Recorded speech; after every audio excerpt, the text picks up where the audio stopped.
বিষয়ে যখন আল্লাহর পক্ষ থেকে রুলিং চলে আসবে, কোন একটা বিষয়ে যখন আল্লাহর রাসূলের পক্ষ থেকে ফয়সালা চলে আসবে, আল্লাহ এবং তার রাসূল ফয়সালা করে দেওয়ার পর দুনিয়াতে আর কারো কাছ থেকে ফয়সালা নেওয়ার কোনো প্রয়োজন নাই।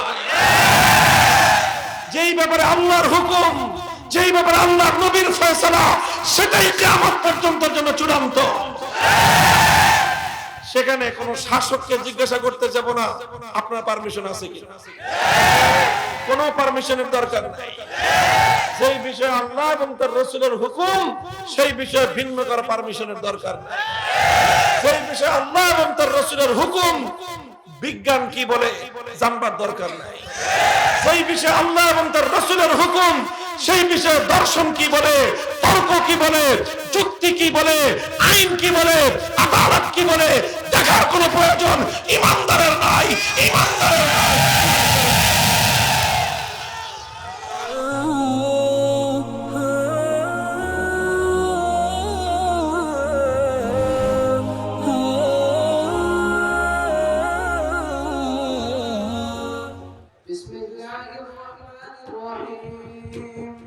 الحمد لله الذي أنزل القرآن المبين يرفع به أقواما ويدع به آخرين وبعث محمدا رسولا نبيا في الأولين والآخرين فجعله علما الأولين والآخرين اللهم صل وسلم وبارك عليه صلوات زاكية وتسليمات عالية وبركات إلى يوم الدين وعلى آله الطيبين الطاهرين وأصحابه الذين رفعوا راية الإسلام ومنار السنة وعلى جميع الفقهاء والمحدثين الذين حفظوا الشريعة المحمدية عن تحريف الظالمين وتأويل الجاهلين أما بعد فإن أصدق الحديث كتاب الله وأحسن الهدي هدي محمد صلى الله عليه وسلم وخير الأمور عوازمها وشر الأمور محدثاتها وكل محدث بدعة وكل بدعة ضلالة وفي رواية النسائي وكل ضلالة في النار. أبقى بالله تعالى ونضع الموازين القسط ليوم القيامة وأن أعمال بني آدم وقولهم جوزا وقال مجاهد القسطاس العدل بالأمية ويقال والقسط مصدر المقسط وهو العادل وأما القاسط فهو الجاهل وبالسند المتصل من مستعدل الفخم المفخم شيخنا المبتل المكرم وصاحب البر والتقى والفارق بين الحق والباطل والمسلح الشجاع ليس مثله في العالم فريد العصر وحيد الدهر الشيخ العلامة مأمون الحق حفظه الله تعالى وقبله قال حدثنا وأجازنا المحدث الشهير والعلامة الكبير شيخ الحديث عزيز الحق رحمه الله تعالى ونور الله مرقده قال حدثنا وأجازنا الشيخ العلامة زكر أحمد العثماني التانبي قال حدثنا وأجازنا حكيم الأمة المجدد والشيخ أشرف علي التانبي قال حدثنا وأجازنا الشيخ محمد يعقوب التانبي قال حدثنا وأجازنا الشيخ عبد الغني المجددي قال حدثنا وأجازنا الشيخ محمد عبد السدي قال حدثنا وأجازنا الشيخ الحافظ المحدث صالح بن محمد عمر المسلوكي الشهيد بالفلاني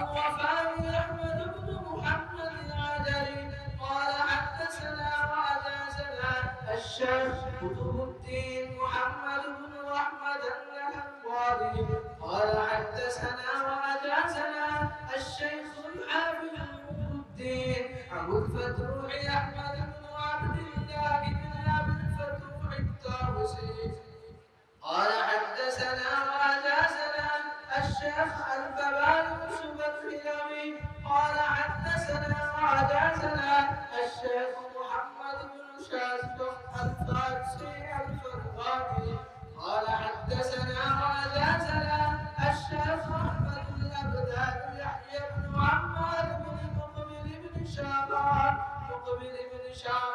الخطلاني قال حدثنا وحدثنا الشيخ أبو عبد الله محمد بن يوسف الفلبري قال حدثنا وحدثنا الشيخ الحافظ القدوة الحجة الرحمة شيخ الإسلام إمام الدنيا وأمير المؤمنين في الحديث الشيخ أبو عبد الله محمد بن إسماعيل بن إبراهيم بن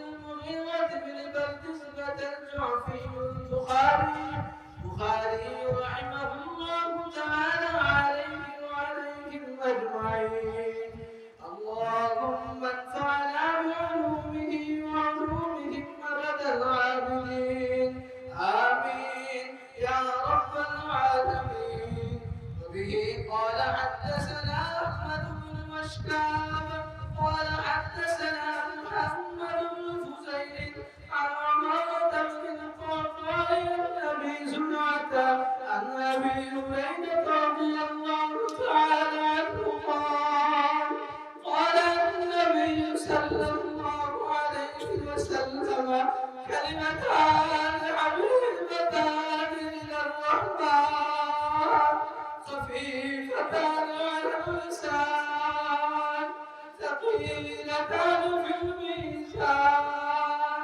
سبحان الله وبحمده سبحان الله العظيم.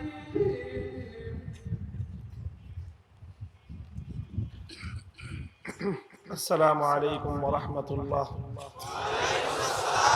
نحمد الله تعالى ونصلي على رسوله الكريم أما بعد أعوذ بالله من الشيطان الرجيم بسم الله الرحمن الرحيم وأما بنعمة ربك فحدث صدق الله العظيم জামিয়া আরাবিয়া নূরে মদিনা মাদ্রাসার চলতি শিক্ষাবর্ষ 1441-42 হিজরির সর্বশেষ হাদিসের দার্স বুখারী শরীফ থেকে যে অংশটুকু এখন পাঠ করা হলো এর উপরে সংক্ষিপ্ত দার্সের মাধ্যমে আমাদের এই জামিয়ার চলতি শিক্ষাবর্ষের শিক্ষা কার্যক্রম পরিসমাপ্তি ঘটবে। এরপরে থাকবে শুধু বার্ষিক পরীক্ষা। আল্লাহ পাক রব্বুল আলামিন সারা বছরের দার্স তাদরিস তালিম তাআল্লুমকে আল্লাহ কবুল করেন। আমিন। যে সকল ছেলেরা তারা তাদের সময় দিয়ে মেহনত করে ইলমে দ্বীন হাসিল করার চেষ্টা করেছে, পরিশ্রম করেছে, আল্লাহ পাক তাদেরকে সহিহ মানার আলেমে বা আমল হওয়ার তৌফিক দান করেন।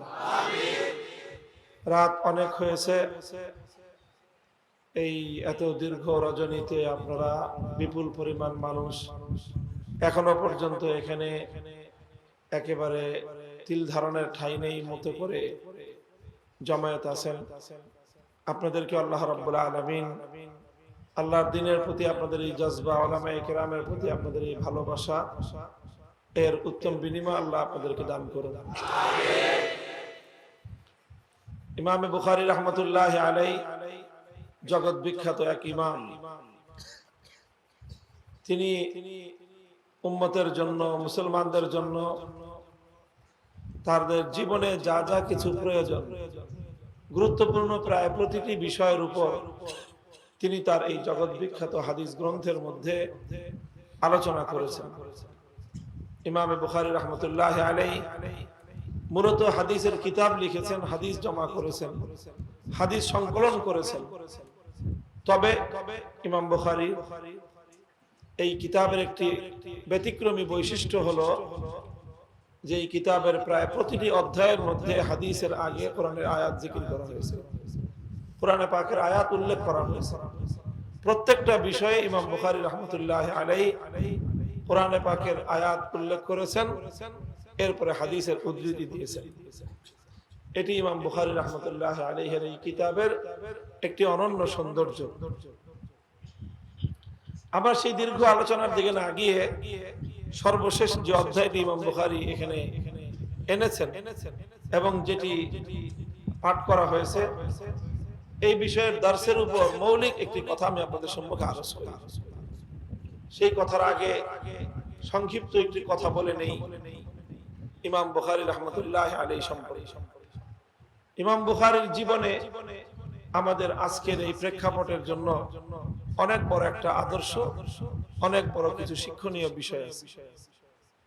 আমরা ইমাম বুখারী রাহমাতুল্লাহ আলাইহির জীবনী যখন আলোচনা করি, ইতিহাসের পাতা থেকে, কুতুবুর রিজালের পাতা থেকে যখন ওনার জীবনী আমরা দেখি, দেখা যায় যে ইমাম বুখারী রাহমাতুল্লাহ আলাইহি উনি যখন তার এই কিতাব পাঠদান করতেন, 90,000 ছাত্র ওনার কাছ থেকে সরাসরি এই কিতাব পড়েছেন। উনি যখন হাদিসের মসনদে বসতেন, বিশাল মজমা হয়ে যেত, সারা দুনিয়ায় ওনার সুখ্যাতি ছড়িয়ে পড়েছিল। ওনাকে সারা দুনিয়ার হাদিস শাস্ত্রের সম্রাট সেই যুগে বলা হয়েছে। তো ওনার সুনাম সুখ্যাতি যখন ছড়িয়ে পড়লো, ওনার এই কিতাব সহিহুল বুখারীর সুনাম সুখ্যাতি যখন চারিদিকে ছড়িয়ে পড়লো, তো ওনার যুগে যিনি শাসক ছিলেন, তো শাসকের কাছেও এই বিষয়টা পৌঁছলো, সংবাদ সে জানতে পারলো। তো শাসক ইমাম বুখারী রাহমাতুল্লাহ আলাইহির কাছে খবর পাঠালো যে আপনার এই কিতাব তো অনেক মানুষ আপনার কাছ থেকে পড়ে, আমার ছেলেরা আপনার কাছে এই কিতাব পড়বে, তবে যেহেতু বাদশার ছেলে, শাসকের ছেলে, সাধারণ মানুষের মাঝে গিয়ে তো ওরা পড়তে পারবে না, যে আপনি পড়ায় দিয়ে যাবেন আর বিনিময়ে মোটা অঙ্কের হাদিয়া যা লাগে তা দিবে। ইমাম বুখারী রাহমাতুল্লাহ আলাইহি বাদশার কাছে স্পষ্ট উত্তর দিয়ে দিলেন, ইন্নী লা উযিল্লুল ইলমা ওয়া লা আহমিলুহু ইলা বাবিল উমারা, ইন্নী লা উযিল্লুল ইলমা ওয়া লা আহমিলুহু ইলা বাবিল উমারা। তিনি বললেন যে দেখেন শাসক, আল্লাহ পাক রব্বুল আলামিন আমার কাছে আসমানি ওয়াহির ইলমের আমানত রেখেছেন, আমার দায়িত্ব হলো এই ইলমের মর্যাদাকে বুলন্দ করা। আমি এই ইলমকে অপমান করতে পারবো না, আমি ইলমকে অপমান করতে পারবো না। আপনার সন্তান যদি আমার কাছে শিখতে হয়, তাহলে তাকে আর বাকি 10 জনের মতো আমার সামনে এসে হাঁটু গেড়ে বসে আমার কাছ থেকে হাদিস শিখতে হবে। আমি এই হাদিস নিয়ে আপনার রাজ দরবারে যাব তাদেরকে পড়ানোর জন্য। শিক্ষক তার ছাত্রের কাছে পড়াতে যাবে না, ছাত্রকেই শিক্ষকের কাছে আসতে হবে। আমি আপনার কাছে যদি যাই, তাহলে এতে ইলমে দ্বীনের অসম্মান হবে, অপমান হবে। তিনি সাফ না করে দিলেন, যদি পড়তে হয় বাকি 10 জনের সাথে এসে সারার চটের উপর বসে, সেরা চাটাইয়ের উপর বসে, আমার সামনে হাঁটু গেড়ে বসে হাদিস পড়তে হবে। আমি হাদিস নিয়ে রাজ দরবারে টিউটরি করতে যাব না। পরিষ্কার জবাব দিয়ে দিয়েছেন। শাসক এতে অসম্মান বোধ করছে যে মোল্লা মানুষ, আমি রাষ্ট্রীয় শাসক হয়ে অনুরোধ করলাম, আমার কথাটাকে সে এইভাবে রিফিউজ করে দিল। সে খুব চটেছে, খুব রাগ হয়েছে। রাগ হয়ে ইমাম বুখারী রাহমাতুল্লাহ আলাইহির বিরুদ্ধে সে উৎপাত শুরু করেছে, নানা ধরনের উৎপাত। শাসক যদি চায় জনগণকে উৎপাত করতে, সিস্টেমের তো অভাব আছে, অভাব। এরা এসে যদি আমাদেরকে জিজ্ঞাসা করে, হুজুর রাত বাজে 12:30, এখন যে হাদিস পড়াইতেছেন পারমিশন আছে? কি বলবো? পারমিশন আছে? পারমিশন তো নাই। তো কোরআনের কথা, হাদিসের কথা পড়াবো, এটা আবার কার পারমিশন? জমিনের মালিক কে? তো যাই হোক, শাসক চাইলে উৎপাত করতে পারে। ইমাম বুখারী রাহমাতুল্লাহি আলাইহির বিরুদ্ধেও সেই শাসক নানা রকম উৎপাত শুরু করে। শেষ পর্যন্ত ইমাম বুখারী ওনার মাদ্রাসা বন্ধ করে দিলেন।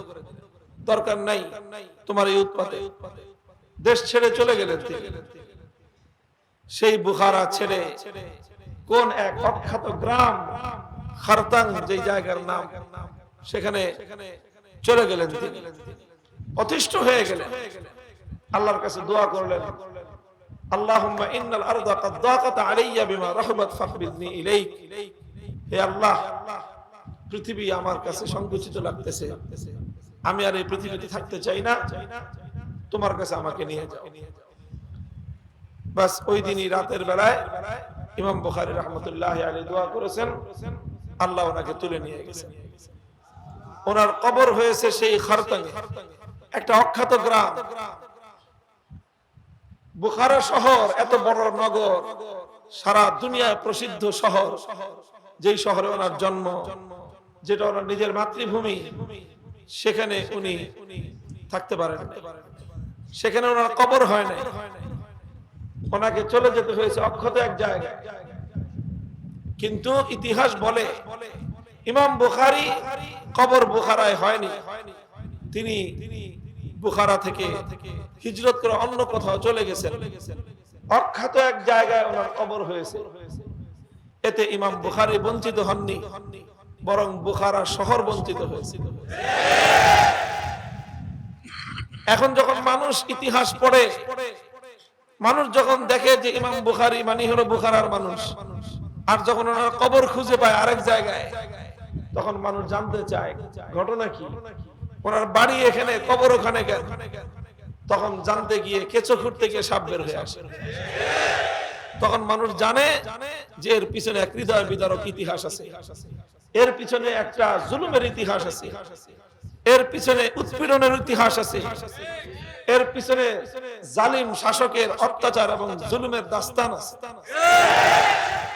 এটা জেনে মানুষ ইমাম বুখারীর জন্য দোয়া করে, আর আজও সেই শাসকের জন্য মানুষের মনের মধ্যে ক্ষোভ আর ঘৃণা জন্ম।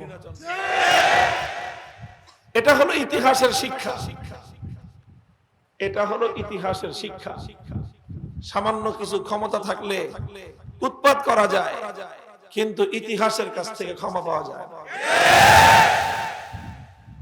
মুহতারাম হাজিরিন, উলামায়ে ইকরামের জন্য শিক্ষা হলো, ইমাম বুখারী রাহমাতুল্লাহি আলাইহি সেদিন চাইলে পারতেন রাজ দরবারে গিয়ে হাদিস পড়াইতে, এবং এটাকে সুন্দরভাবে একটা ব্যাখ্যাও দাঁড় করাইতে পারতেন যে আমি তো ভালো কাজেই যেতেছি, আমি বাদশার কাছে যাচ্ছি কি কাজে? ভালো কাজে, তাকে শিখাইতে যাচ্ছি। উনি এরকম একটা ব্যাখ্যা করতে পারতেন। যদি ব্যাখ্যা করতেন তাহলে হালুয়া রুটিও পাইতেন, মাদ্রাসাও বন্ধ হতো না। ওনার বুখারা থেকে ওনার বুখারা এই নগর ছাড়তে হতো না। এই সব ঠিক থাকতো, তবে যেটা হতো সেটা হলো একজন জালিম শাসকের সামনে যুগের শ্রেষ্ঠ আলেমের মাথা নত হয়ে যেত। উনি কি করেছেন? উনি চিন্তা করেছেন, আজকে আমি যদি মাথা নত করি, কিয়ামত পর্যন্ত আমার আদর্শের আলেমরা সময়ের শাসকের সামনে মাথা নত করবে। আর আজকে যদি আমি মাথা নত না করি, আল্লাহর দ্বীনের ইলম গৌরবান্বিত হবে, আমার নিজের হয়তো ত্যাগ আর কুরবানি স্বীকার করতে হবে, কিন্তু কিয়ামত পর্যন্তের জন্য ইলম এবং উলামাদের মাথা উঁচু হয়ে যাবে। মুহতারাম হাজিরিন, এটা হলো উলামায়ে কিরামের জিম্মাদারি। একজন আলেম যদি সত্যিকার অর্থে আল্লাহর দ্বীনের ঝান্ডা সমুন্নত করার জন্য ত্যাগ আর কোরবানি স্বীকার করতে প্রস্তুত হয়ে যায়, আল্লাহ পাক রব্বুল আলামিন একজন ব্যক্তির মাধ্যমে 1000 বছরের জন্য আল্লাহর দ্বীনের ঝান্ডাকে সমুন্নত করে দেন। তো আমরা যারা ইমাম বুখারীর কিতাব পড়লাম, ইমাম বুখারীর নামে অনেক গুণগান গাইলাম, কিন্তু আমাদের মধ্যে সেই আদর্শকে আমরা স্থান দিতে পারলাম না, বরং আমরা নিজেদেরকে চাটুকার হিসেবে তৈরি করলাম। তাহলে আমাদের মুখে ইমাম বুখারীর নাম উচ্চারণ করার অধিকার আমাদের নেই। আল্লাহ পাক বুঝবার তৌফিক দান করেন। এটা হলো একটা কথা বললাম। 2 নম্বর কথা সংক্ষিপ্ত, ইমাম বুখারী রাহমাতুল্লাহি আলাইহি যেই বিষয়টাকে সাব্যস্ত করার জন্য ওনার এই জগৎ বিখ্যাত কিতাবের সর্বশেষ অধ্যায়ে আলোচনা করেছেন, সেটা হলো ইসলামের একটা গুরুত্বপূর্ণ আকীদা, একটা বিশ্বাস। কি বিশ্বাস? বিশ্বাসটা হলো আল ওয়াজনু হাক্কুন। আল ওয়াজনু হাক্কুন অর্থ হলো যে বান্দার আমল, বান্দার কথা, মানুষের সারা জীবনের কাজকর্মের উপরেই তো আল্লাহ পাক রব্বুল আলামিন মানুষের ব্যাপারে ফয়সালা করেছেন। কি বলেন? মানুষের কাজকর্মের উপরে, মানুষের আমলের উপরেই তো আল্লাহ পাক মানুষকে উপকার, মানুষকে পুরস্কার দিবেন অথবা সাজা দিবেন। এই তো বিষয়টা। আল্লাহ পাক রব্বুল আলামিন তো কিয়ামতের দিনের মালিক। কিয়ামতের দিনকে কি বলা হয়েছে? মালিকি ইয়াউমিদ্দিন, ইয়াউমিল জাযা, প্রতিদান দিবসের মালিক। আল্লাহ পাক রব্বুল আলামিন প্রত্যেক ব্যক্তিকে তার আমলের প্রতিদান দিবেন। সকল, কার কেউ বঞ্চিত হবে না আমলের প্রতিদান থেকে। যদি ভালো আমল করে থাকো, ভালো প্রতিদান, খারাপ আমল করে থাকলে খারাপ প্রতিদান। এখন কে ভালো আমল করলো, কে খারাপ আমল করলো? আর দুনিয়ার প্রত্যেকটা মানুষের মধ্যেই ভালো আমল যেমন কিছু থাকে, খারাপ আমলও থাকে। দুনিয়া এমন কোন মানুষ নাই, নবীগণ ছাড়া, আম্বিয়া কেরাম ছাড়া দুনিয়ার সমস্ত মানুষের মধ্যেই ভালো আমলও আছে, খারাপ আমলও আছে। দুনিয়ার কোন মানুষ এমন আছে বুকে হাত দিয়ে বলতে পারবে যে আমার জিন্দেগিতে কোনো খারাপ কাজ নাই, কোনো গুনাহ নাই? বলতে পারবে? একমাত্র নবীগণ হলেন মাসুম, আর বাকিরা সকলেই গুনাহগার, কারো কম কারো বেশি, কিন্তু গুনাহ আছে, পাপ আছে, অন্যায় আছে প্রত্যেকেরই। এখন দুনিয়ার যত খারাপ মানুষই হোক, ভালো কাজ কি দুই একটা নাই? একজন পাপিষ্ঠ নরাদম যত বড় অপরাধী হতে পারে, সবচেয়ে বড়, মস্ত বড়, যত বড় অপরাধী হতে পারে, তার জীবনেও তো কিছু ভালো আমল আছে। তাহলে এখন কার আমল ভালো, কার আমল খারাপ, আমল ভালো বেশি না আমল খারাপ বেশি, এই সকল বিষয়ের ভিত্তিতেই আল্লাহ পাক রব্বুল আলামিন কিয়ামতের দিন বান্দার বিচার করবেন। এখন কার আমল মন্দ বেশি, কার আমল ভালো বেশি, এটাকে আল্লাহ পাক রব্বুল আলামিন জাস্টিফাই করবেন কিভাবে, এটাকে পরখ করবেন কিভাবে? তো সেটা আল্লাহ পাক রব্বুল আলামিন কোরআনের মাধ্যমে, আল্লাহর নবী হাদিসের মাধ্যমে বলে দিয়েছেন। আল্লাহ সেটা পরখ করবেন হলো এইভাবে যে আল্লাহ বান্দার আমলকে ওজন দিবেন। কি দিবেন? বান্দার আমল ওজন দিবেন। ওজন দেওয়ার পর فأما من ثقلت موازينه فهو في عيشة راضية وأما من خفت موازينه فأمه هاوية। যার নেকির পাল্লা ভারী হবে তার ঠিকানা, যার নেকির পাল্লা হালকা হবে তার ঠিকানা জাহান্নাম। রব্বুল আলামিন প্রত্যেক ব্যক্তির আমল পরিমাপ করবেন, ওজন দিবেন। এটাই হলো আল ওয়াজনু হাক্কুন। এই কথা বিশ্বাস করার নাম হলো ঈমান। এই কথা কি করতে হবে? বিশ্বাস করতে হবে যে আল্লাহ মানুষের আমল কি করবেন? ওজন দিবেন। কিন্তু কিছু মানুষ আছে এমন পৃথিবীতে যে তারা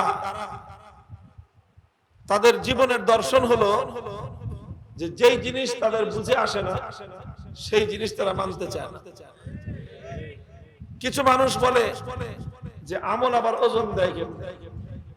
আমলকে ওজন দেওয়া যায়? আমি বাসা থেকে হেঁটে মসজিদে গেলাম, মসজিদের দিকে পায়ে হেঁটে পথ চলা, এটা প্রত্যেকটা কদমে কদমে আল্লাহ পাক বান্দার আমলের নেকি লেখেন আর গুনাহ মাফ করেন। তাহলে মসজিদের দিকে চলতে গিয়ে প্রত্যেকটা কদম এক একটা করে নেক আমল। এই জন্য যদি মসজিদে পায়ে হেঁটে যাওয়া যায়, রিকশায় যাবেন না, গাড়িতে যাবেন না, যতদূর পথ হাঁটা যায় কিভাবে যাবেন? কারণ হাঁটলে কি সুবিধা কি? এক এক কদমে একটা করে নেকি হবে আর একটা করে গুনাহ মাফ হবে। গাড়ির চাক্কা ঘুরলে সেই ফ্যাসিলিটি পাবেন না, আরামে যেতে পারবেন কিন্তু সওয়াব হবে না, গুনাহ মাফ হবে না। হ্যাঁ, মসজিদে গেলে নামাজের সওয়াব পাবেন, কিন্তু এই যে এক্সট্রা মসজিদে যাওয়ার যে সওয়াব, কদমে কদমে নেকি, এটা পাওয়ার জন্য কি করতে হবে? পায়ে হেঁটে যেতে হবে। তো যাই হোক, তো এই যে মসজিদে গেল, এক এক কদমে এক একটা নেকের আমল হলো। মসজিদে গিয়ে 2 রাকাত নামাজ পড়লো, নেকি হলো। মসজিদে গিয়ে মসজিদ ঝাড়ু দিল, নেকি হলো। ডান পা দিয়ে মসজিদে ঢুকলো, নেকি হলো। বাম পা দিয়ে মসজিদ থেকে বের হলো, নেকি হলো। আচ্ছা বলেন তো এটাকে ওজন দেয় কেমনে? এখন কিছু মানুষ আছে এমন, তাদের বুঝে আসে না যে এই আমলটাকে আবার ওজন দেওয়া হবে কেমন। রমজান মাসের দিন সারাদিন না খেয়ে থাকলো, এটার নাম রোজা, এটা ওজন দেয় কেমনে? এটা অনেক মানুষের কি করে না, বুঝে। তো কিছু মানুষের জীবনের দর্শন হলো এই, যেটা বুঝে না আসে সেটা মানতে চায় না, যেটা বুঝে না আসে সেটা মানতে চায় না। আর এই সমস্যা হলো বর্তমান পৃথিবীতে, বিশেষ করে আমাদের সমাজে শিক্ষিত মানুষদের মধ্যে এই সমস্যা বেশি, যে তারা যেটা বুঝে না আসে নিজেদেরকে তারা মনে করে মহাপণ্ডিত। তারা মনে করে যে দুনিয়ার সবকিছু আমাদের বুঝতে হবে, অথচ দুনিয়ার সবকিছু বুঝতে চাওয়ার মতো মূর্খতা পৃথিবীতে আর দ্বিতীয়টা নেই। পৃথিবীতে এমন হতেই পারে না যে একজন মানুষ পৃথিবীর সবকিছু বুঝবে, এটা হতে, বরং কি করতে হয়, কিছু জিনিস নিজে বুঝতে হয়, আর কিছু জিনিস এটা না বুঝলেও প্রমাণের দ্বারা সেটা মেনে নিতে হয়। তো যাই হোক, বলতেছিলাম কিছু মানুষ আছে বান্দার আমল ওজন দেওয়া এটা তাদের বুঝে আসে, যেহেতু বুঝে আসে নাই এই জন্য তারা কি করেছে, অস্বীকার করেছে। এদেরকে বলা হয় মুনকিরিনে ওজন, ওজন অস্বীকারকারী। এই ওজন অস্বীকারী শরীয়তের অনেক গুরুত্বপূর্ণ বিষয়, যেটা কোরআনের দ্বারা হাদিসের দ্বারা দ্ব্যর্থহীন ভাবে, সন্দেহাতীত ভাবে, অকাট্য ভাবে প্রমাণিত আছে, এমন অনেক কথা আমাদের এই সমাজের নামধারী অনেক ইমানদার মুসলমান আছে, তারা বিশ্বাস করে না, মানে না, তারা মানে না। এই যে একটা বড় বুদ্ধিজীবী আছে না, নাম বললে তো চিনবেন না, মুরগি ছাড়া বললে চিনবেন। এই বেটায় সে নিজেকে কিন্তু আবার ইমানদার বলে দাবি করে। সে আমার সামনে বসে বলে কোরআনের বিধান, জিজিয়ার বিধান আছে, কোরআনে পাকের একটা বিধান আছে। কিসের বিধান? হাত্তা ইয়াতুল জিজিয়াতা আন ইয়াদিন ওয়া হুম সাগিরুন।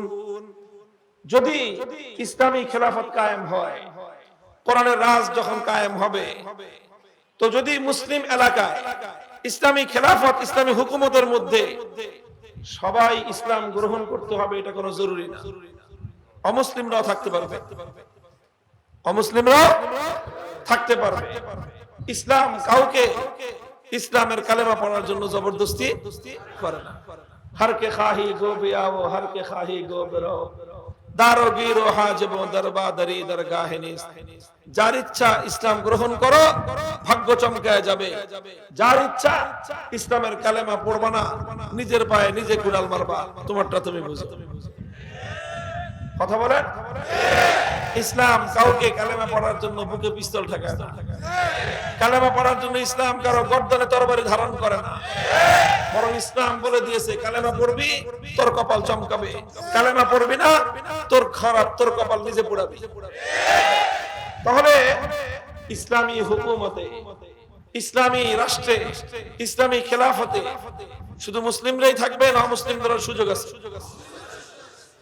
তো অমুসলিমরা যে থাকবে, সেখানে অমুসলিমরা থাকতে হলে, আচ্ছা একটা রাষ্ট্র চলতে হলে অর্থের দরকার আছে না? এই যে আমাদের বাংলাদেশটা চলতেছে, এই যে দেখতেছেন এত উন্নয়ন হচ্ছে, এত কিছু হচ্ছে, পয়সা কারা দেয়? সন্দেহ আছে কোন? আস্তে করে সুরের মতো কন কে মিয়া, বুক ফুলা বলেন। দেশ চলে কার টাকায়? আমাদের টাকা। আমরা ট্যাক্স দেই, আমরা পে করি, তারপরে আমাদের টাকা দিয়ে দেশ চলে। আমাদের টাকা দিয়ে এমপির গাড়ি চলে, আমাদের টাকা দিয়ে মন্ত্রীদের বাড়ি ভাড়া হয়, আমাদের টাকা দিয়ে রাষ্ট্র এবং সরকারের বড় বড় কর্মকর্তারা পাজেরও হাঁকায়। পয়সা দেয় কি? জনগণ দেয়। বলবেন হুজুর আমরা তো ট্যাক্স দেই না। কে বলছে ট্যাক্স দেন? ইনকাম ট্যাক্স দেন না, কিন্তু ভ্যাট দেন না। 100 টাকার লবণ কিনলে 15 টাকা কেটে নেয়, 85 টাকার লবণ দেয়। ডাল কিনছেন 200 টাকা, 170 টাকার ডাল পেয়েছেন, বাকি 30 টাকা সরকার কেটে নিছে। চিন্তা করে দেখেন কি পরিমাণ টাকা জনগণ দেয়। তাহলে এই যে আমরা তো ভ্যাট দেই মুসলমানরা, যাই হোক, তাহলে জনগণের টাকা দিয়েই রাষ্ট্র চলে, জনগণের টাকা দিয়ে। তো ইসলামের এরকম কিছু খাত আছে, মুসলমানরা সেই সমস্ত খাতে টাকা দিতে হয়। যেরকম বড় লোক হলে যাকাত দিতে হয়, তারপরে জমিনে চাষাবাদ করলে ওষুধ দিতে হয়, 10 ভাগের 1 ভাগ সম্পদের কি দিতে হবে? উৎপাদিত ফসল দিয়ে দিতে হবে রাষ্ট্রকে। তারপরে গনিমত পাইলে 5 ভাগের 1 ভাগ দিয়ে দিতে হয়। এরকম কিছু কিছু খাত আছে যে ওই সকল খাতের টাকাগুলো যখন সরকারি ফান্ডে যায়, তো সেই ফান্ডের টাকা দিয়ে রাষ্ট্র চলে। কিন্তু অমুসলিম যে সমস্ত নাগরিকরা থাকবে তারা দিবে কি? ওরা তো যাকাত দিবে না, ওরা তো ওশরও দিবে না। তাহলে ওরা কি ফাও থাকবে? আমরা মুসলমানরা মুসলমানদের দেশে থেকে যদি টাকা দিতে হয়, তো অমুসলিমদের দেওয়া লাগবে না?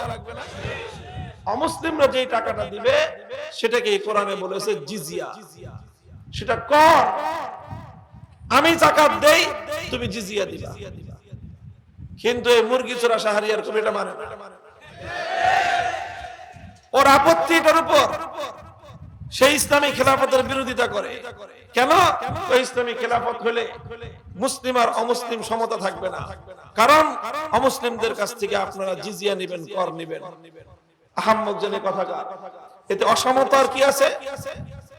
আমি মুসলমান যাকাত দিবে না, মুসলমান যাকাত দিবে, মুসলমান ওশর দিবে। যাকাত দেওয়া ইবাদত, ওশর দেওয়া ইবাদত। তো কাফের যে নাকি অমুসলিম, তার আবার ইবাদত কিসের? এই জন্য মুসলমান যেটা দিবে সেটা ইবাদত, আর কাফের যেটা দিবে সেটা সার্ভিস চার্জ। সেটা কি? রাষ্ট্র তোমাকে সার্ভিস দিবে, তোমার নিরাপত্তা দিবে, তোমার নিরাপত্তা দিবে, ফ্যাসিলিটি দিবে। তো নিরাপত্তা আর ফ্যাসিলিটি কি মাগনা আসবে? রাষ্ট্র পাহারা দিতে হবে না সৈনিক দিয়ে? এই সৈনিকদের বেতন দেওয়া লাগবে না? এই বেতন পাবে কোত্থেকে? রাষ্ট্র। এই যে সকলের কাছ থেকে টাকা নিয়ে রাষ্ট্র চলে। যাই হোক, বলতেছিলাম যে অনেক মানুষ আছে এরকম যে আল্লাহর কোরআনের অনেক বিধান, ইসলামের অকাট্য বিধান শুধুমাত্র এই কারণে অস্বীকার করে যে এটা তাদের বুঝে আসে না। মুহতারাম হাজিরিন, আমি বললাম এই ধরনের প্রবণতা, যে না বুঝার কারণে অস্বীকার করা, এই প্রবণতা শিক্ষিত মানুষের মধ্যে বেশি না অশিক্ষিতর মধ্যে বেশি? তো যেই সমস্ত শিক্ষিত মানুষের মধ্যে এই ধরনের প্রবণতা আছে যে ইসলামের অকাট্য বিধানকে অস্বীকার করে, এদেরকে আসলে বলা হয় শিক্ষিত মূর্খ। এরা কি শিক্ষিত এই কারণে যে ডিগ্রি আছে, মূর্খ এই কারণে যে জ্ঞানের আলো নেই। আল্লাহ পাক হেফাজত করেন। তো এই শিক্ষিত মূর্খ আজকের যুগেও আছে, সেই যুগেও ছিল। ইমাম বুখারী রাহমাতুল্লাহ আলাইহির যুগেও এমন কিছু মানুষ ছিল যারা ওজন ইনকার করত, যারা অস্বীকার করত যে আল্লাহ পাক রব্বুল আলামিন বান্দার আমল, এটা আবার ওজন দিবেন কিভাবে, এটা তারা অস্বীকার করত। ইমাম বুখারী রাহমাতুল্লাহ আলাইহি এই অস্বীকারকারীদেরকে রদ করার জন্য এই অধ্যায় সাব্যস্ত করেছেন এবং প্রমাণ করে দিয়েছেন যে আল্লাহ পাক বান্দার আমল ওজন দিবেন। কি প্রমাণ দিয়েছেন? ইমাম বুখারী রাহমাতুল্লাহ আলাইহি দুটি প্রমাণ দিয়েছেন। কয় প্রমাণ? জোরে বলেন। দুই প্রমাণ দিয়েছেন। এক নম্বর প্রমাণ দিয়েছেন কিতাবুল্লাহ, দুই নম্বর প্রমাণ দিয়েছেন সুন্নাতুর রাসূলুল্লাহ। এক নম্বর প্রমাণ আল্লাহর কোরআন, দুই নম্বর প্রমাণ আল্লাহর নবীর হাদিস। প্রথম প্রমাণ এনেছেন ওয়ানাদাউল মাওয়াজিনাল কিসত লিয়াউমিল কিয়ামাতি ফালা তুজলামু নাফসুন শাইআ ওয়া ইন কানা মিসকালা হাববাতিন মিন খারদালিন বিনা হাসিবিন। আল্লাহ বলেছেন আমি কিয়ামতের দিন ইনসাফের মিজান কায়েম করব। কিসের মিজান? ইনসাফের মিজান। মাওয়াজিন এটা মিজানের বহুবচন। মিজান শব্দের অনুবাদ আমরা অনেকে করি মিজান মানে দাঁড়িপাল্লা, কিন্তু আসলে এই অনুবাদটা ঠিক না। মিজানের অর্থ দাঁড়িপাল্লা দিয়ে করা হলে সংকুচিত হয়ে গেল। আসলে মিজানের অর্থ হলো পরিমাপ যন্ত্র। কি অর্থ? বলবেন পার্থক্য কি? ভাই দাঁড়িপাল্লা তো হলো দুইটা পাল্লা লাগে, বাটখারা লাগে, অনেক কিছু লাগে, এটা হলো দাঁড়িপাল্লা। কিন্তু মিজান পরিমাপের জন্য দাঁড়িপাল্লা হওয়া জরুরি না, দাঁড়িপাল্লা ছাড়াও পরিমাপ করা যায়। যায় কি যায় না? এখন তো দাঁড়িপাল্লা দেখাই যায় না। আগে তো মানুষ দাঁড়িপাল্লা দিয়ে এই আলু পটল এগুলো বিক্রি করত। এখন এই আলুর দোকানদার, পটলের সবজি বিক্রেতারা দাঁড়িপাল্লা রাখে না। ঝামেলা। কারণ এই পাল্লা একবার পেঁচাও, আরেকবার খুলো, খোলার পরে একটার মধ্যে বাটখারা দাও, 1 কেজি আছে, 1.5 কেজি, 2টা দাও, 3টা দাও। এদিকে আলু উঠেছে, আলুর সাথে বাটখারা মিলে না, বড় আলু নামায় ছোট আলু দাও, বাটখারা ছোটটা নামায় বড়টা দাও। অনেক কাহিনী করতে হয়। এই জন্য এখন আর কি করে না, দাঁড়িপাল্লা রাখে না। এখন কি রাখে? ডিজিটাল মেশিন আছে, ওই মেশিনের মধ্যে আলু দেয়, কম বেশি যাই আছে, পাশে একটা টিপ দেয়, সাথে সাথে উঠে যায় 1 কেজি 300 গ্রাম। এরপরে রেট দেয় যে কত করে দাম, 40 টাকা। 1 কেজি 300 গ্রামের দাম আসছে 55 টাকা। হিসাব শেষ। এই জন্য এখন মানুষ পরিমাপ করে, দাঁড়িপাল্লা লাগে না, মেশিন দিয়ে কি করে? মাপে।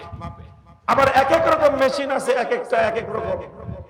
যেই মেশিন দিয়ে আলু মাপে, পটল মাপে, রড মাপে, এই মেশিন দিয়ে, এই মেশিনের উপর যদি 3 টন রড এনে রাখেন মাপার লেগে, এই মেশিন খুঁজে পাওয়া যাবে? ভর্তা হয়ে যাবে। রড মাপার মেশিন আছে আলাদা, স্কেল আছে শক্তিশালী। ওরা 2, 4, 10, 15 কেজি রড দিলে স্কেল নড়েও না, ওটার মধ্যে টনকে টন রড দিতে হয়। তো রড মাপার মেশিন আলাদা।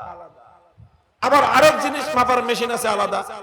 শরীরের মধ্যে তাপমাত্রা, জ্বর লাগে, শরীরে হাত দিয়ে দেখে ঠান্ডা, কিন্তু ভিতরে জ্বর।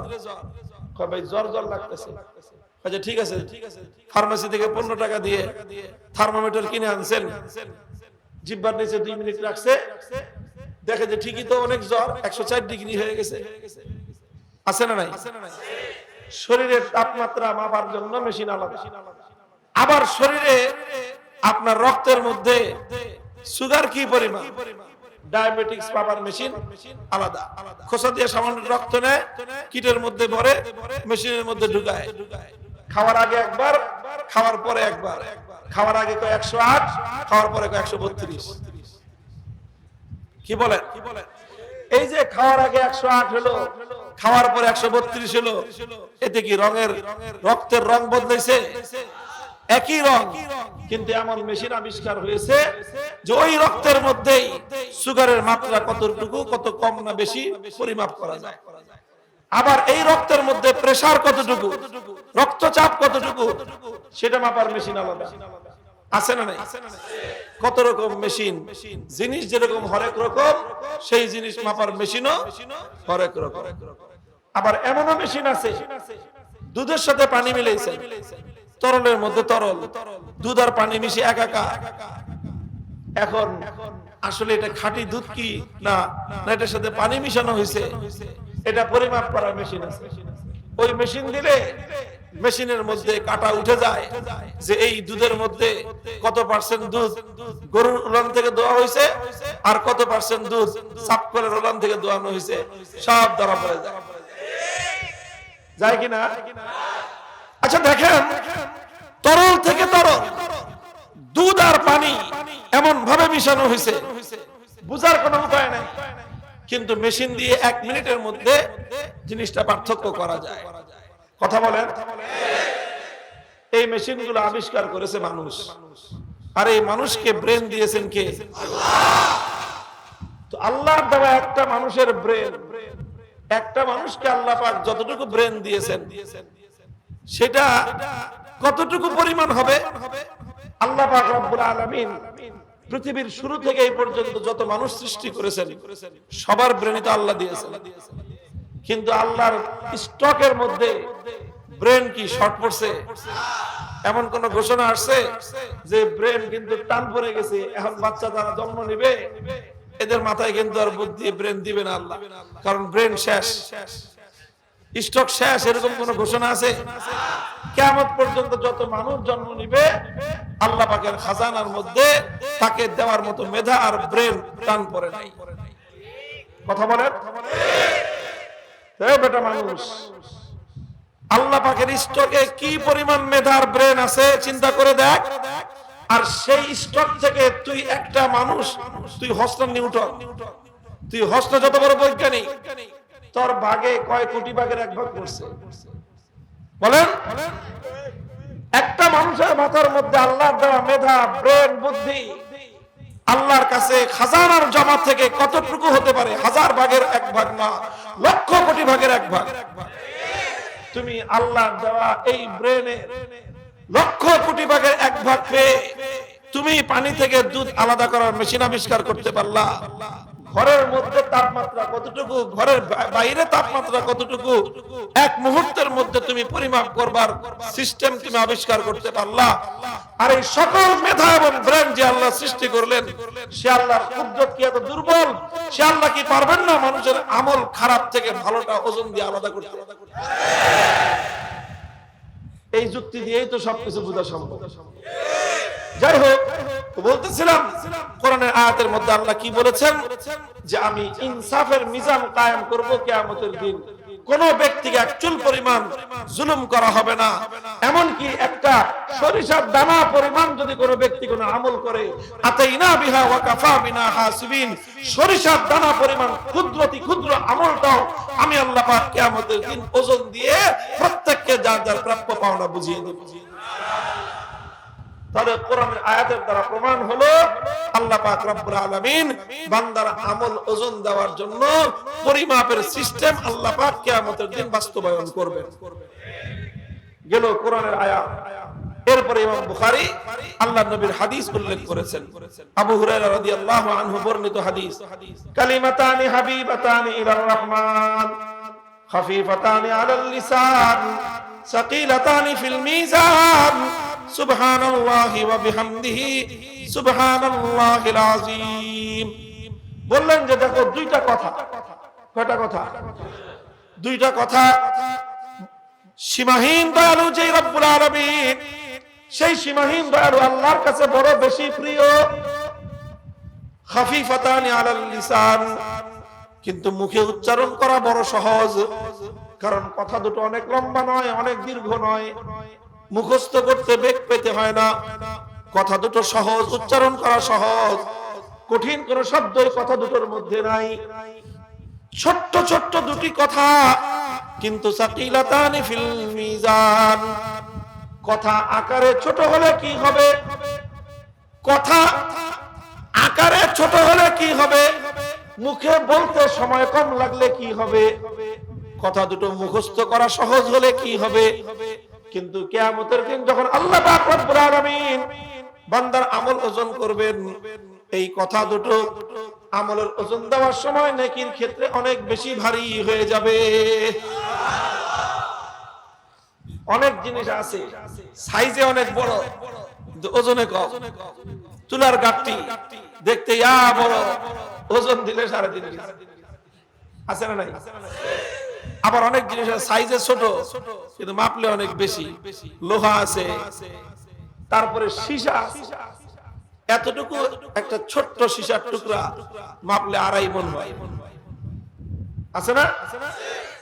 অনেক জিনিস আছে সাইজে ছোট অ্যাকশন বেশি, আবার সাইজে বড় অ্যাকশন কম। আরব দেশে আছে কাঁচামরিচ, সৌদি আরবে যা দেখি এত বড় বড়, আমাদের দেশের ভেন্ডি আছে না, এই 150 সমান সাইজ কাঁচামরিচ, দেখলে মনে হয় যে এত কাঁচামরিচ খাইবো কেন। পরে কাঁচামরিচ খাইতে গিয়ে দেখে মিষ্টি লাগে, ওটা খাইতে হইলে কুচি কুচি করে আমাদের দেশে কাঁচামরিচ দিয়ে বাজি রান্না, ঝাল খাওয়াই যায়। এত সাইজে বড় হলে কি হবে, কি নাই, জাল নাই। আর আমাদের বাংলাদেশে ছোট ছোট বিন্দি মরিচ আছে, সাইজে ছোট কিন্তু 2টা মরিচ দিলে 1 কড়াই তরকারি ঝাল হয়ে যায়। তাহলে অনেক জিনিস আকারে বড় কিন্তু অ্যাকশন কম, আবার অনেক জিনিস আছে সাইজে ছোট কিন্তু অ্যাকশন বেশি। আল্লাহ রাসূল বলেন এই কথা দুটো সাইজে ছোট হলে কি হবে, অ্যাকশন অনেক বেশি। মুহতারাম হাজিরিন, মনে রাখতে হবে আমাদের আমল আল্লাহ পাক কিন্তু গণবেন না, গণনা করা হবে না, কি দেওয়া হবে, ওজন দেওয়া হবে। এই জন্য আমলের সংখ্যা বাড়ানোর চেয়ে আমলের ওজন বাড়ানোর প্রতি মনোযোগী হইতে হবে। আমলের, আবার বলতেছি, আমলের সংখ্যার চেয়ে আমলের ওজন বাড়াইতে হবে। আমলের ওজন বাড়ে 2টা জিনিসের দ্বারা। 1 নম্বর ইখলাসের দ্বারা। আমল করতে হবে একমাত্র কাকে, কাকে, একমাত্র কাকে দেখানোর জন্য, আল্লাহকে দেখানোর জন্য, একমাত্র আল্লাহকে রাজি আর খুশি করার জন্য। এটা হলো 1 নম্বর। আর 2 নম্বর, আমল করতে হবে আল্লাহর রাসূলের তরিকা মোতাবেক। রাজি করব কাকে, তরিকা হবে কার, আল্লাহর রাসূলের। যারা আমলের 2 সিফাত, তার আমলের ওজন বেশি। ইমাম বুখারী আল্লাহর রাসূলের হাদিস থেকে ইমাম বুখারী দেখালেন, এই যে মাওজা ইস্তিশহাদ হলো সাকিলাতানি ফিল মিজান, এই হাদিস থেকে ইমাম বুখারী যেটা দেখাতে চেয়েছেন, আল্লাহর নবী বললেন যে কথা দুটো ছোট কিন্তু ওজন অনেক। তাহলে কথার ওজন আছে না নাই? আল্লাহর নবীর হাদিস দিয়ে কি বোঝা গেল, কথার মধ্যে ওজন আছে না নাই? তাহলে আল্লাহর কোরআন বলতেছে বান্দার আমলে ওজন আছে, আল্লাহর নবীর হাদিস বলতেছে বান্দার কথার মধ্যে ওজন আছে। তাহলে বান্দার হাদিসের দ্বারা প্রমাণিত হওয়ার পর সারা দুনিয়া কি বললো দেখার টাইম ইমানদারের না। এটা হলো মূল কথা।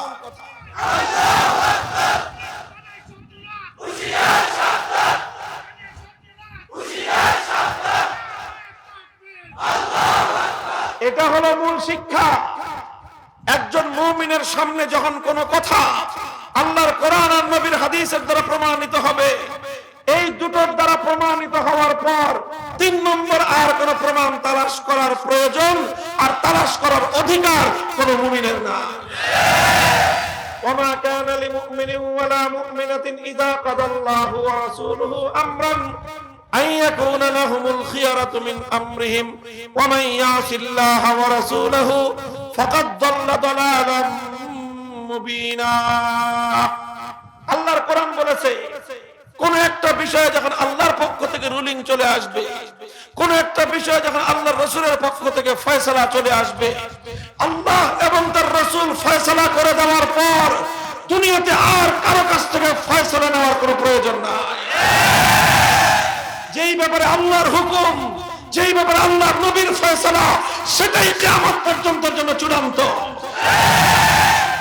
সেখানে কোন শাসককে জিজ্ঞাসা করতে যাব না আপনার পারমিশন আছে কি, কোন পারমিশনের দরকার নাই। সেই বিষয়ে আল্লাহ এবং তার রাসূলের হুকুম, সেই বিষয়ে ভিন্ন কারো পারমিশনের দরকার নাই। সেই বিষয়ে আল্লাহ এবং তার রাসূলের হুকুম, বিজ্ঞান কি বলে জানবার দরকার নাই।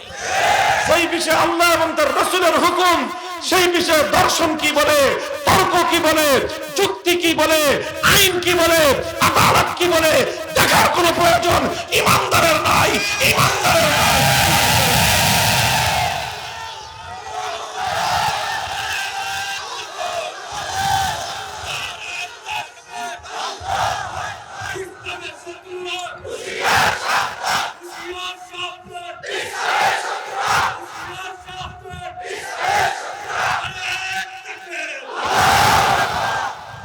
আল্লাহ পাক রব্বুল আলামিন আমাদেরকে বুঝবার তৌফিক দান করেন।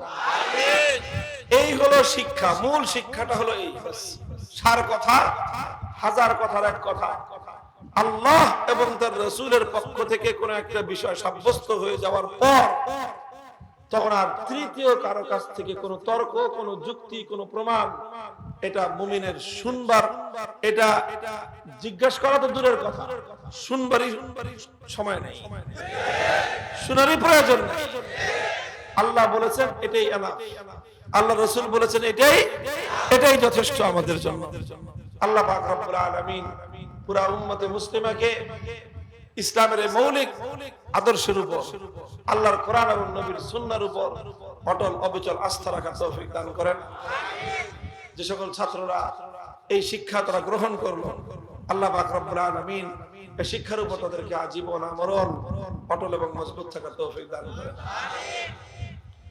সুবহানাল্লাহি ওয়া বিহামদিহি সুবহানাল্লাহিল আযীম। আল্লাহুম্মা সাল্লি আলা মুহাম্মাদিন নবিয়্যিল উম্মি ওয়া আলা আলিহি ওয়া সাল্লিম তাসলিমা। রব্বানা আতিনা ফিদ দুনিয়া হাসানাহ ওয়া ফিল আখিরাতি হাসানাতাও ওয়া কিনা আযাবান নার। হে আল্লাহ মাহবুব রব্বুল আলামিন, সারা বছর হে আল্লাহ মাহবুব রব্বুল আলামিন আপনার শেষ মেহেরবানিতে কোরআন এবং হাদিসের তালিম চালু হলো, চললো। হে আল্লাহ আপনার মেহেরবানিতে আজকের সুন্দর পরিবেশে হে মাহবুব রব্বুল আলামিন সহিহ বুখারীর সর্বশেষ হাদিসের অধ্যয়নের মাধ্যমে হে আল্লাহ আপনি আমাদেরকে হুসনে খাতিমার তৌফিক দান করলেন। হে আল্লাহ আপনি তৌফিক দিয়েছেন, কবুল করে নিন। হে আল্লাহ যে সকল ছেলেরা কোরআন এবং হাদিসের ইলম হাসিল করলো, হে আল্লাহ আপনার ইলম মোতাবেক আমল করার তৌফিক দান করেন। হে আল্লাহ সে আলোকে জাতিকে নেতৃত্ব এবং পরিচালিত করার তৌফিক ইনায়াত ফরমান। হে আল্লাহ এই নূরে মদিনা মাদ্রাসাকে কবুল করুন। তালিম, তারবিয়ত, তালিম, মালিয়াত সব দিক থেকে আল্লাহ তারাক্কি এবং উন্নতি দান করুন। সমস্ত হাজাত গুলোকে আল্লাহ গায়বের খাজানা থেকে পুরা করে দিন। হে আল্লাহ মাহবুব রব্বুল আলামিন, হাজার হাজার মানুষ রাতের আরাম ঘুমকে বাদ দিয়ে রাত গভীর পর্যন্ত আল্লাহ আপনার নবীর হাদিস শুনবার জন্য, উলামায়ে কেরামের কথা শুনবার জন্য হে আল্লাহ এখানে তারা অপেক্ষমান থেকেছে। হে মাহবুব হাজরান মজলিস সকলকে হে আল্লাহর উত্তম বিনিময় আপনি নসিব করে দিন। হে আল্লাহ আমাদের মধ্যে অসুস্থ আছে শিফা দান করুন। করোনা ভাইরাসের সংক্রমণ থেকে হে আল্লাহ আমাদের দেশকে হেফাজত ফরমান, পুরা উম্মতকে হেফাজত করুন। হে আল্লাহ तमाम পৃথিবীর সমস্ত মানুষকে আল্লাহ আপনি এই ভয়াবহ পরিস্থিতি থেকে আল্লাহ আপনি পরিত্রাণ দান করুন। মাহবুব রব্বুল আলামিন আমাদের আপনজন যারা দুনিয়া থেকে বিদায় নিয়েছে, অনেকের বাবা নেই, মা নেই, হে আল্লাহ আত্মীয়-স্বজন আপনজন নেই, দাদা দাদি নানা নানি সহ হে আল্লাহ সারা দুনিয়ার সমস্ত মুমিন নারী আর পুরুষ যারা অন্ধকার কবর জগতের বাসিন্দা হয়ে গেছে মাওলা, হে আল্লাহ তাদের সকলের কবরের মধ্যে আপনি শান্তির ব্যবস্থা করে দিন। হে আল্লাহ অনেক মানুষ অনেক হাজাত নিয়ে হাত তুলেছে, অনেকে পেরেশানির মধ্যে লিপ্ত আছে আল্লাহ। হে আল্লাহ অনেকে ঋণগ্রস্ত আছে মাহবুব। হে আল্লাহ আপনি সকলের অন্তর্যামী। হে আল্লাহ মাহবুব রব্বুল আলামিন বুজুর্গানে দিন অভিজ্ঞতার আলোকে বলেছেন দোয়া কবুল হওয়ার কথা। ইয়া আল্লাহ, রাত গভীরে অর্ধরাতের পর পাড়ি দিয়েছি আল্লাহ, এই অবস্থায় আপনার শাহী দরবারে ভিক্ষার হাত ছড়িয়ে দিয়েছি মাওলা। ইয়া আল্লাহ, সবার পেরেশানি দূর করে দিন। ইয়া আল্লাহ, জায়েজ হাজাতগুলো পুরা করে দিন। অভাব অনটন থেকে আল্লাহ পরিত্রাণ দান করুন। ইয়া আল্লাহ মাবুদ রব্বুল আলামিন, আমাদের দোয়াকে আপনি কবুল ফরমান। ربنا تقبل منا إنك أنت السميع العليم وتب علينا يا مولانا إنك أنت التواب الرحيم سبحان ربك رب العزة عما يصفون وسلام على المرسلين والحمد لله رب العالمين.